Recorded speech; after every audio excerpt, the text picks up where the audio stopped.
स्थानिक आमदारांना माझ्या घरी 100 पोलीस पाठवले असं संतोष बांगर यांनी म्हटलंय। संतोष बांगर यांनी आमदार तानाजी मुटकुळे यांच्यावर हा आरोप केलाय।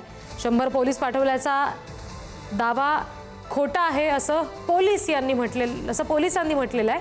निवडणुकीच्या अनुषंगाने 7 ते 8 घरांच्या झडत्या घेतल्या गेल्या। लोकप्रतिनिधी तिथे नव्हते असं पोलीस निरीक्षक संदीप मोदे यांनी सांगितले। आपल्या इथलच्या विरोधकांनी जो आपल्या इथलचा स्थानिकचा आमदार आहे त्यानं सकाळी 6 वाजता या तुमच्या भावाच्या घरी 100 पोलीसवाले पाठवले। 100 पोलीसवाले। किती पोलीसवाले पाठवले? 100। माझे घरामध्ये लेकरं झोपलेले, बायको झोपलेली, आई झोपलेली आणि त्या पोलीसवाल्यानं खट खट खट खट दरवाजा वाजवला आणि सर्च वॉरंट दाखवला आणि सगळे पोलीसवाले तुम्हाला सांगतो लेडीज सगळे घरामध्ये घुसले। मी त्यांना म्हणलो अरे बाबा काय चलले काय? हमारे पास कोर्ट का वारंट है बोले, तुम्हारे घर की चेकिंग करने की है।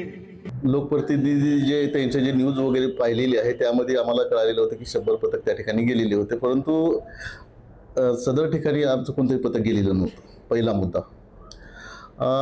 त्यानंतर दुसरा पार्ट जे आहे की नगर परिषद निवडणुकीच्या अनुषंगाने ही निवडणूक भयमुक्त आणि निपक्षपणे होण्याकरिता जे काही आमच्या अभिलेखी जे गुन्हेगार आहेत तसेच ज्याची राजकीय पार्श्वभूमी आहे अशा 7-8 लोकांवर आम्ही त्याच्या घरझडत्या घेतलेल्या होत्या।